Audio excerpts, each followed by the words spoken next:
Hey YouTube, this is Sensation reporting in for a review. Today we're going to be looking at 4014 from Broadway Limited. Yeah, wait a minute.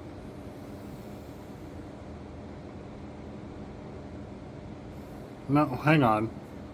I'm so sorry, guys. I'm so sorry.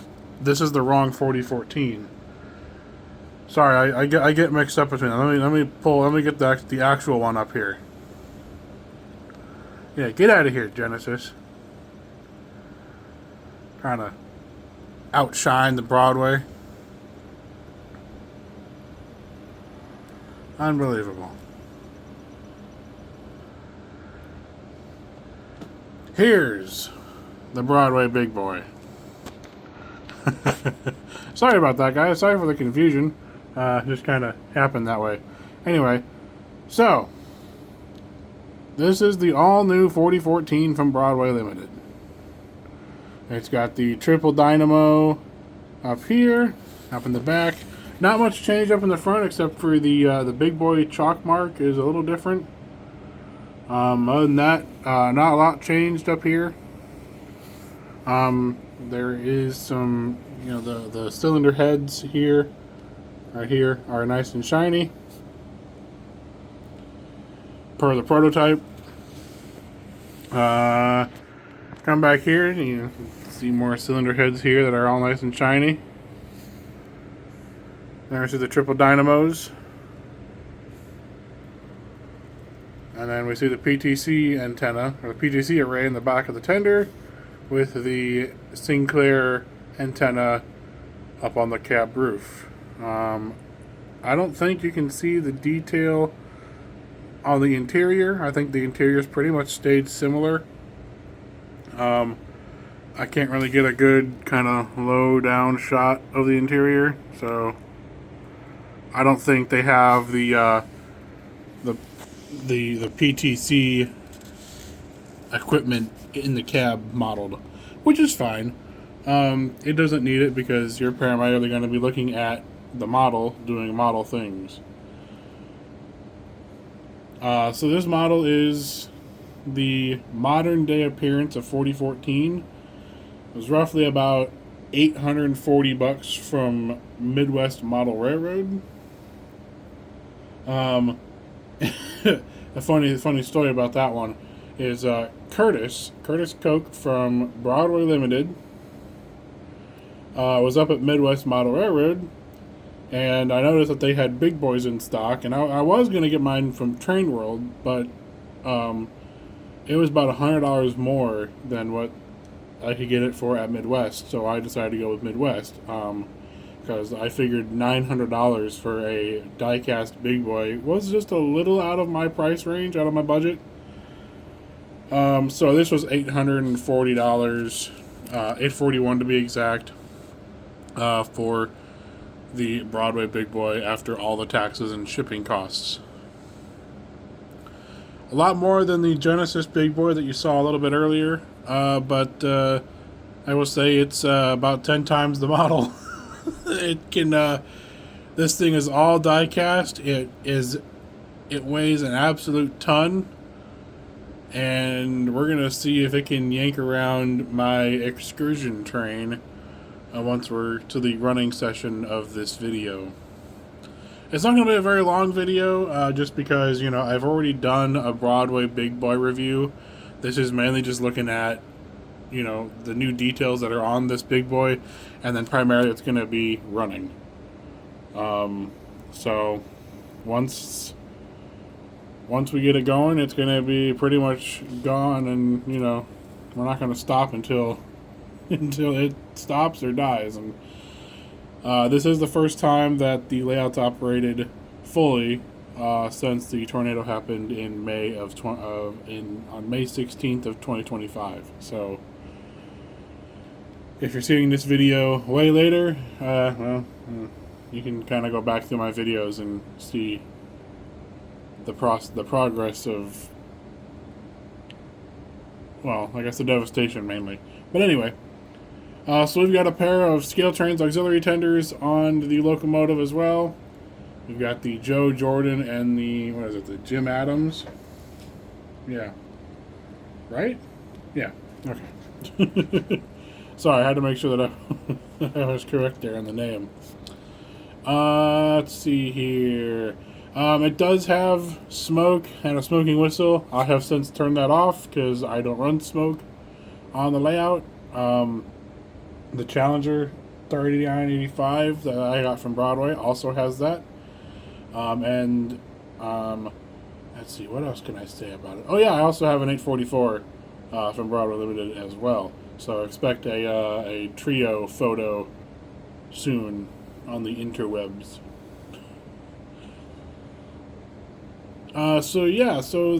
It's not the glossy finish like the Genesis one. It's just the modern day appearance, so it just looks like it's kind of had a little bit of use over time.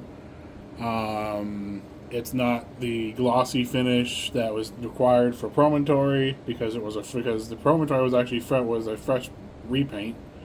This would be touching up some of the paintwork and getting it ready to go again. So last I heard, 4014 is getting a rebuild. If I'm wrong, you can correct me. But I believe it is getting a rebuild, or it's getting ready to have its summer run to Denver and to Salt Lake and back, I think. So if you haven't caught it yet, there's your chance to go catch it in Denver and maybe Salt Lake. Maybe just Denver. I'm not sure. I know it's going to be in Cheyenne, Wyoming, where it's getting rebuilt. And I go to Denver. From after Denver, I don't know where it's going. I think it's either just going right back to Wyoming or it's going to Salt Lake and then back up to Denver and then Wyoming. I haven't looked too much into it since it's not going to be near me. I'm not really too worried about it. My main concerns are the house right now, so I just figured I'd do a video for you guys, and let's go ahead and get this thing turned on all the way and unmute it, and then we can listen to the bell and the whistle and get this train pulled out of here. It's a heavy train that it's pulling, so we're going to try to put it to the test. Alright, let's go ahead and get the sounds turned on.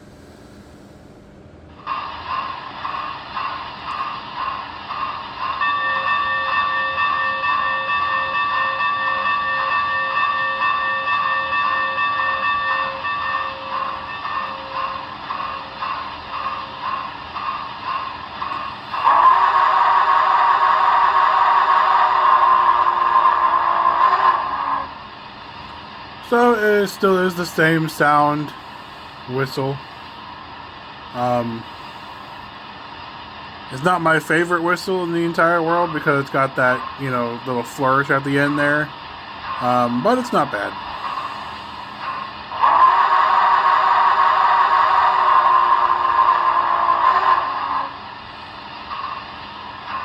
Alright, let's get it out of here.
I guess I can make it slip.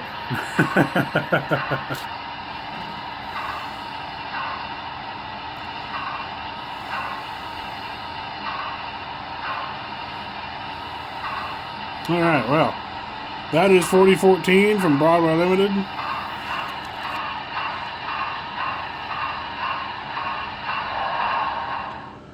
Hope you guys enjoyed that little video. I'm going to get back to cleaning the layout off a little bit more and, you know, make sure this thing is always able to pull this entire excursion train without issues by itself. So,